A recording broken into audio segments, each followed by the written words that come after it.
Sequence, sequences and series. Sequence क्या होती है, सीरीज क्या होती है, पहले यहीं से डेफिनेशन पढ़ लेते हैं, फिर इनको एक्सप्लेन करता हूँ। इंट्रोडक्शन दिया है, सीक्वेंसेस आर कॉल्ड प्रोग्रेशंस, दूसरा नाम है, are used to represent ordered lists of numbers. Ordered list of numbers, अब यहाँ पे वर्ड यूज हुआ ऑर्डर, ठीक है। मीन जो लिस्ट हम डिस्कस करेंगे या जो नंबर की लिस्ट दी हो उनमें कुछ सर्टन ऑर्डर होना चाहिए। क्या होगा, as the members of a sequence are in a definite order, कोई खास ऑर्डर होना चाहिए। So a correspondence can be established by matching them one by one with the numbers 1 2 3 4। उनको अगर हम कहें कि पहले नंबर से दूसरा नंबर कहाँ पे है, दूसरे से तीसरा कहाँ पे है, तीसरे से चौथा, हर नंबर का पहले नंबर से किसी पर्टिकुलर पैटर्न पे डिफरेंस होना चाहिए, रेशो होनी चाहिए, या कोई भी मैच बनना चाहिए, या कॉरस्पॉन्डेंस जो है वो किसी सर्टन रेशो से होगी, या जो भी हम कह लें। For example, if the sequence 1 4 7 10 up to nth member, then such a correspondence can be set up as shown in the diagram। इस डायग्राम में देखिएगा कैसे बनाई है, कहते हैं जी ये हमने बना लिया कि पहला नंबर हमारा 1 पे 1 है, 2 पे 4, 3 पे 7, 4 पे 10 और n पे n। अब जो बात की थी ऑर्डर्ड लिस्ट, तो ऑर्डर में तो ये आ गया 1 4 7 10। यहाँ पे एक ऑर्डर तो हमें ये शो हो रहा है कि पहला नंबर दूसरे से छोटा है, दूसरा नंबर तीसरे से और तीसरा चौथे से, तो उसमें ये एक ऑर्डर आ गया। अब उसमें जो बात कर रहे थे कि वो किसी खास पैटर्न पे उनकी कॉरस्पॉन्डेंस हो जाए, ये कॉरस्पॉन्डेंस हम एस्टेब्लिश कर सके। जैसे 1 के बाद 4, 4 के बाद 7, तो देखिए इन दोनों नंबर्स में क्या डिफरेंस आ रहा है, 3 का डिफरेंस नहीं आ रहा, हर नंबर पहले नंबर से 3 लेस है।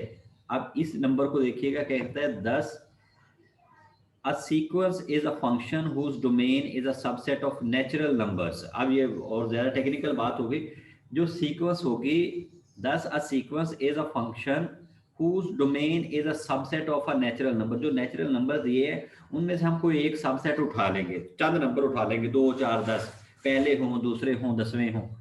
A sequence is a special type of a function from a subset n to real number or complex number।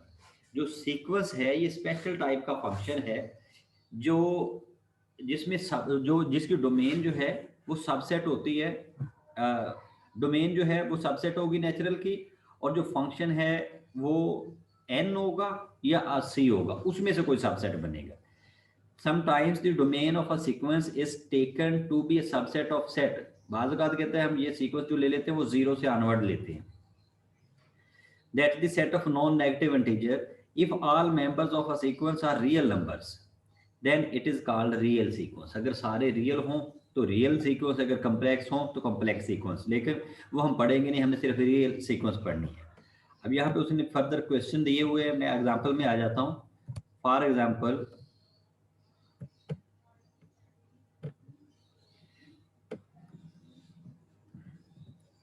ये क्वेश्चन दिया है, कहते हैं for example the term of sequence n plus -1 for n can be written as assigning to n the values 1 2 3 if we donate the sequence by bn। हमने नाम उसका रख दिया bn then। अब इस सीक्वेंस में देखिएगा b1 क्या बन जाएगा, हम n की जगह पे 1 पुट कर दें, यहाँ पे 1 पुट किया और ये पावर 1 पुट की, तो क्या बन गया 1 - 1 0। दूसरा अगर हमने जब 2 पुट किया तो 2 प्लस -1 की पावर 2 3। अब नेक्स्ट नंबर अगर मैं करता हूँ b3 कर देता हूँ, b3 is equal to 3 plus यहाँ पे क्या आ जाएगा -1 की power 3, that is equal to 3 - 1, answer is 2। अब इसी तरह नेक्स्ट लिखेंगे तो ये क्या बन जाएगा, मैं नेक्स्ट पेज पे आता हूं।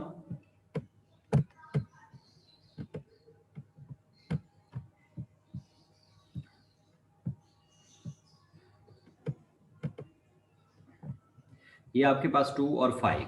If the domain of sequence is a finite set, then the sequence is called finite sequence, otherwise it is infinite। अगर उसमें सीक्वेंस की जो डोमेन है वो फाइनाइट होगी, फाइनाइट नंबर ऑफ आ जाएगी उसमें डोमेन में, तो फाइनाइट, अदरवाइज इनफिनाइट। तो ये क्या कहता है, an infinite sequence has no last term, infinite में कोई लास्ट नहीं होगी। फॉर एग्जांपल यहाँ पे ये दिया हुआ है 149 121, ये सीक्वेंस दी हुई है, कोई एक रेशो है 1 के बाद 4, 4 के बाद 9। अब बाकी अभी देखते हैं कि ये कौन सी टाइप की है, वो बाद में आएगी, सिर्फ सीक्वेंस तक की बात हो रही है। ये 1 से 121 तक दी हुई है कोई सीक्वेंस, ये 1 से यहाँ तक दी हुई है। ये पहली सीक्वेंस दूसरी सीक्वेंस, ये दोनों फाइनाइट है कि इसमें लास्ट नंबर दिया हुआ है, ये लास्ट नंबर है, ये लास्ट नंबर है। यहाँ पे 1 2 4 लास्ट नंबर नहीं दिया हुआ, इनफिनाइट हो गई। यहाँ पे लास्ट नंबर नहीं दिया, इनफिनाइट हो गई। 1 से ये आगे दिया हुआ है, इनफिनाइट हो गई।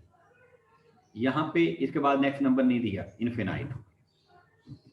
ठीक है, यहाँ पे उसने लिखा है the sequences 1 and 2 are finite, 1 and 2 are finite, whereas the sequences 3 to 7 6, 3 से लेके आगे सारी जितनी है वो इनफिनाइट है। ठीक है जी, इनफिनाइट मीन अनएंडिंग है। टाइप्स ऑफ सीक्वेंस क्या है,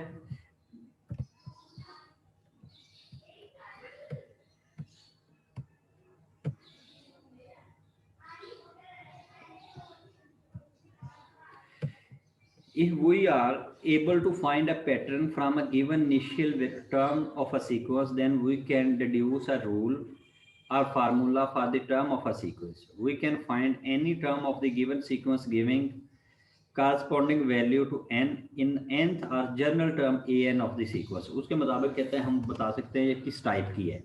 जैसे ये एग्जांपल दिया, उसने कहा right first to,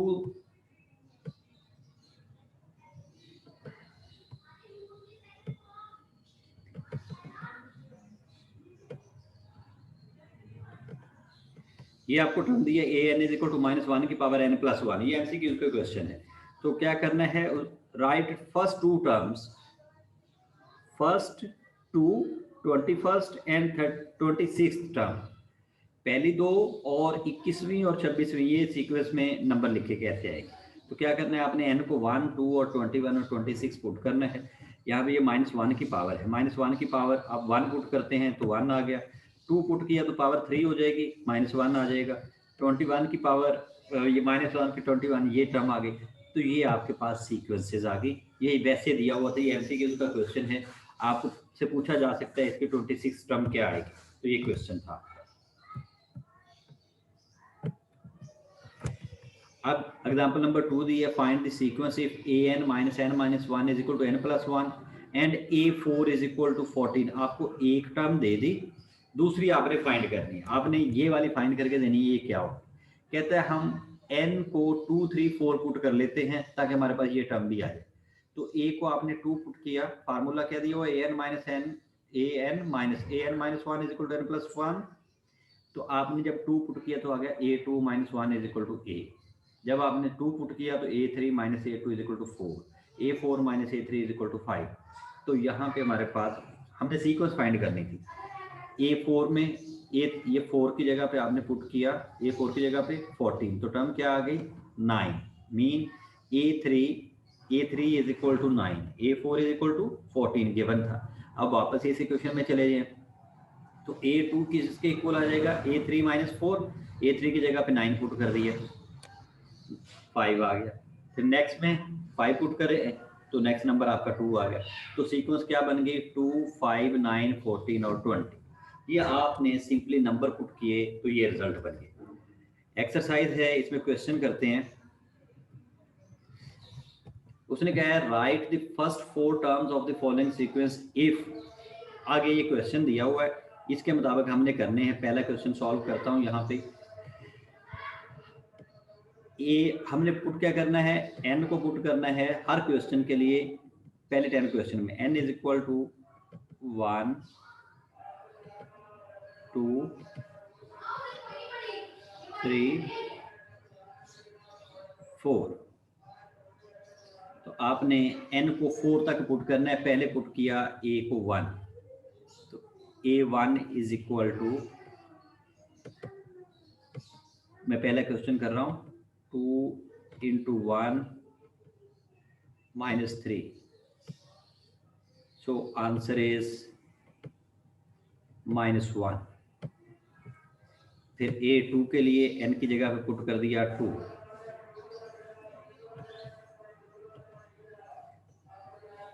two into two, ये तरीक़ेकार होगा सॉल्व करने का, -3 इज इक्वल टू 1। A3 करेंगे तो क्या आ जाएगा,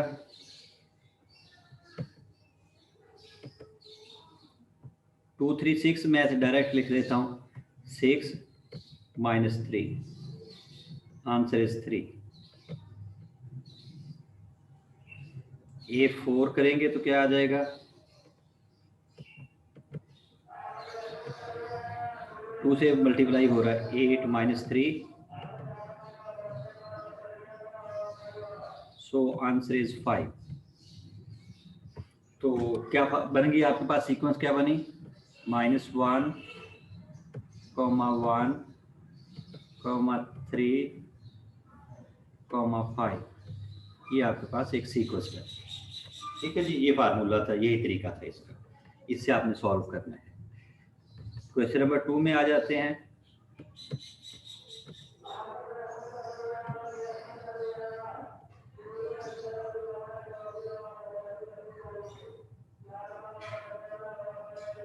यही आपको 1 दिया हुआ है, ये टर्म दी हुई है, यहाँ पे मैं लिख देता हूँ, हमें दिया हुआ है, मैं ये नीचे लिख रहा हूँ, ये an नहीं लिखा गया, चले, हमारे पास टर्म दी हुई है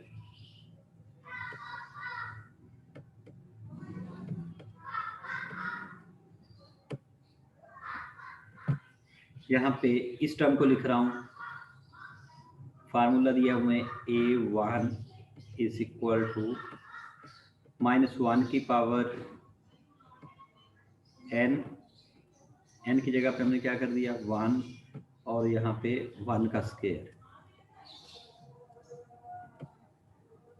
सो आंसर इज 1। A2 के लिए क्या आ जाएगा, क्वेश्चन नंबर 2 कर रहा हूँ, ये A2 मीन इसकी बात कर रहा हूँ, A2 -1 की पावर 2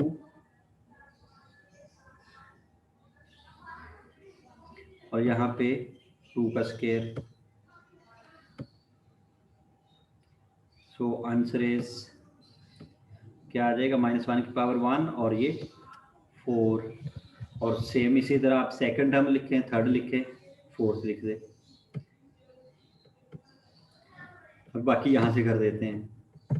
ये आपके पास देखिएगा, ये सेकंड कर दिया, थर्ड फोर्थ फिफ्थ सिक्स सारे एक से हैं, 7 कर देते हैं। 7 में क्या दिया हुआ है, बिल्कुल एग्जाम्पल वाला जो अभी एग्जाम्पल करके आए हैं, an - an - 1 is equal to n+2 दिया हुआ है, और a1 किसके इक्वल है 2 के।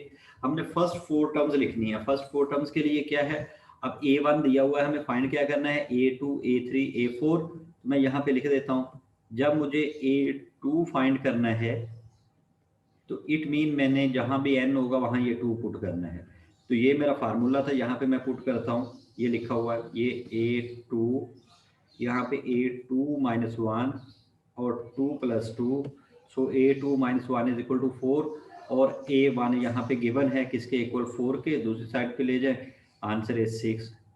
सेम इसी तरह n3 पुट किया, यहीं पे बात कर, यहीं से ले लेता हूँ, वो कर देता हूँ, a3 n3 और -1, तो ये 3 + 2, आपका आंसर आ गया 11। आपने उसी तरह सब्स्टिट्यूट करना है और आपका आंसर आ जाएगा। तो ये आपके पास सीक्वेंस बन गई 2, 6, 11 और 17, ये फर्स्ट 4 टर्म्स लिख दी। अब नेक्स्ट टर्म है आपके पास an is equal to n into an plus an - 1 और a1 इज इक्वल टू 1। तो हमने यहाँ पे फर्स्ट टर्म गिवन है, ये a1 गिवन है, यहाँ पे पुट कर दे, क्या पुट करेंगे 2 पुट किया, तो ये 2, ये 2, तो आपके पास आ गया 2, a2 is equal to 2, a1 is 1, so answer is 2। फिर n is equal to 3 put कर दे, यहाँ से वही सेम प्रोसीजर, ये 3 आ गया, इस n की जगह पे ये 3 पुट कर दिया, तो टर्म बन गई a3 is equal to 3, a2 is equal to 3 into 2a is equal to 6। तो सीक्वेंस इज, तो आपके पास जो सीक्वेंस है ये A4 आ गया। अब सारी सीक्वेंस लिख दें। ओके तो ये आपके पास थोड़ा सा लेंथी तो नहीं कहूँगा, ये इसमें नंबर नहीं दिए हुए, आपने सिर्फ इस n की जगह पे पुट करना है। n की जगह पे 1 पुट किया तो 0 हो जाएगा, वो आ जाएगा 1 ओवर a। ये आंसर पहली टर्म आ गई हमारी, a1 is equal to 1 over a। एक n की जगह पे 2 पुट करेंगे तो जो आ जाएगा 1 ओवर a प्लस d, ये आंसर आ जाएगा 1 over a plus 2d, 1 over a plus 3d। यहाँ पे n की जगह पे आपने नंबर पुट किया। ये आपके पहले 10 क्वेश्चन थे। अब यहाँ पे उसने दिया हुआ कहता है find the next 2 terms of the following sequence. ये अब आपके पास आपके लिए हिट एंड ट्रायल, अभी हमने फार्मूला नहीं फाइंड किया, यहाँ से देखते हुए हम देखेंगे नेक्स्ट टर्म कौन सी बन रही है। अब देखिए हमारे पास फर्स्ट टर्म है 2, इसमें डिफरेंस कितना आ रहा है 4 का, 4 से यहाँ पे डिफरेंस कितना आ रहा है 5 का, यहाँ से 6 का, ठीक है। अब इसके बाद देखिए हमारे पास जो डिफरेंस की बात थी वो थी इस पेयर में डिफरेंस है 4, नेक्स्ट में डिफरेंस है 5, नेक्स्ट में क्या है 6। अब आप ये देख रहे हैं कि हर टर्म में इसे नेक्स्ट टर्म में कितना होगा 7, तो यहाँ पे इट मीन टर्म क्या बन गई 24। अब नेक्स्ट नंबर क्या आ जाएगा 8 डिफरेंस होना चाहिए, 8 में आ गया तो ये बन गई 32, तो ये 6 टर्म हो गई। अब नेक्स्ट में क्या आ जाएगा 9, डिफरेंस कितना आना चाहिए 9। आपने उससे गैस किया कि नेक्स्ट नंबर क्या बन रहा है हमारा, ठीक है। तो अब 9 ऐड कर दे तो आंसर इज 41। यहाँ पे यही काम किया। We see the successive difference of the given terms are 4, 5, 6 and conclude that sequence of the difference is 4, 5, 6, 7, 8, 9। इस तरह डिफरेंस आते जाएंगे। तो आपसे जो नंबर पूछा हुआ है वो आपने बता दिया। 7th टर्म पूछी थी, A7 पूछा था ना, तो A7 आपका ये जो 7 टर्म थी वो 41 बन गया। नेक्स्ट क्वेश्चन में आ जाए जी। नेक्स्ट क्वेश्चन में दिया है 1, 3, 12, 60। अब आपको पहले तो ये फाइंड करना है इसमें क्या किया है। अब अगर पहले तो मैं पहले क्वेश्चन की तरह इसका डिफरेंस देखूं तो डिफरेंस में क्या किया है 1 के बाद 3 है तो 2 डिफरेंस है, 3 के बाद 12 है तो 9 डिफरेंस है, 12 के बाद 60 है तो 48 डिफरेंस है। तो इट मीन ये डिफरेंस वाला केस तो नहीं लगता। ओके, अब फिर क्या करें, यहाँ से 1 को अगर मैं 3 से मल्टीप्लाई करूँ, नेक्स्ट को 4 से मल्टीप्लाई करूँ और नेक्स्ट को 5 से मल्टीप्लाई करूँ, फिर इट मीन मुझे नेक्स्ट 6 से मल्टीप्लाई करना है और जो आंसर आएगा उसको 7 से मल्टीप्लाई करना है। तो यहाँ पे देखिए हमारे पास ये 1 को 3 से मल्टीप्लाई किया तो 3, 3 को 4 से मल्टीप्लाई किया तो 12, 12 को 5 से मल्टीप्लाई किया तो 60। तो यहाँ तक हमारे पास एक सीक्वेंस बन गया, एक फार्मूला बन गया 3, 4, 5 का।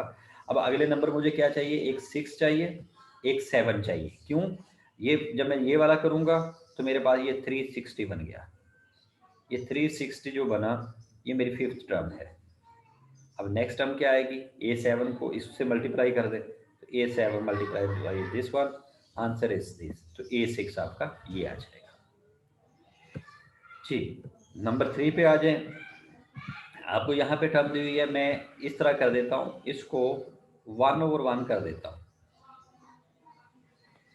तो अब देखिए ऊपर वाली टर्म में मैं क्या लिख रहा हूँ, मैं इस तरह करता हूँ 1, 3, 5, 7। तो इस डिफरेंस से नेक्स्ट नंबर आ जाएगा 9, नेक्स्ट आ जाएगा 11 और नेक्स्ट आ जाएगा 13। ये रहे जी, ऊपर तो ये सीक्वेंस चल रही है 1, 3, 5, 7, 11 और 13। अब नीचे देखिए क्या चल रही है, ये 1, यहाँ पे 2, यहाँ पे 4, यहाँ पे 8। देखिए आपको ये नहीं फील हो रहा कि ये पहले का डबल होता जा रहा है, 1 का 2, 2 का 4, 4 का 8 और इसका 16 आ जाएगा। और इसका 16 से 32 आ जाएगा और इसका क्या आ जाएगा 64। तो आपको दोनों सीक्वेंसेस एक टाइम में देखना है। तो ऊपर क्या फार्मूला यूज़ हो रहा है, नीचे क्या यूज़ हो रहा है। तो आपके पास ये 7th टर्म आ गई। पेपर में ज़रूरी नहीं है मैं 7th पूछूंगा, मैं 8th भी पूछ सकता हूँ, मैं 6 भी पूछ सकता हूँ। ठीक है जी। अब नेक्स्ट देखिएगा, यहाँ पे दिया 1 1 -3 5 -7 6 और 8। अब यहाँ पे अगर मैं इस तरह फार्मूला बना दूँ,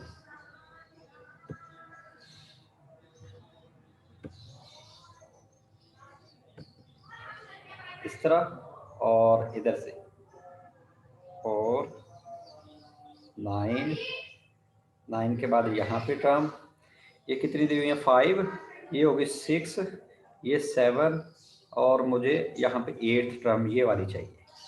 ठीक है जी। अब देखिएगा दोनों सीक्वेंसेस में देखिएगा दो का इन्हें कम्बिनेशन दे दिया है। अब दो के कम्बिनेशन में क्या है, ये 1 से -4, तो क्या डिफरेंस दे रहे हैं -4 का। ठीक है, तो इट मीन यहाँ पे हमारा नंबर आ गया -11। अब 1 से 5 तक का पॉजिटिव जा रहा है, 5 और 5 से 9, तो ये 9 से ये क्या आ जाएगा 13 और ये नंबर क्या आ जाएगा 11 से 15 -15। ये मेरी 8th टर्म आ गई। अगर मैंने 9th टर्म पूछी हो तो यहाँ पे मेरी टर्म क्या आ जाएगी 17। इस तरह आपने सॉल्व करना है। देखते हैं इसने कैसे सॉल्व किया हुआ है। एग्जैक्टली यही होगा, देखिएगा यही नहीं नंबर लिखे हुए -15। हमारा आंसर क्या आया, यही आया था -15।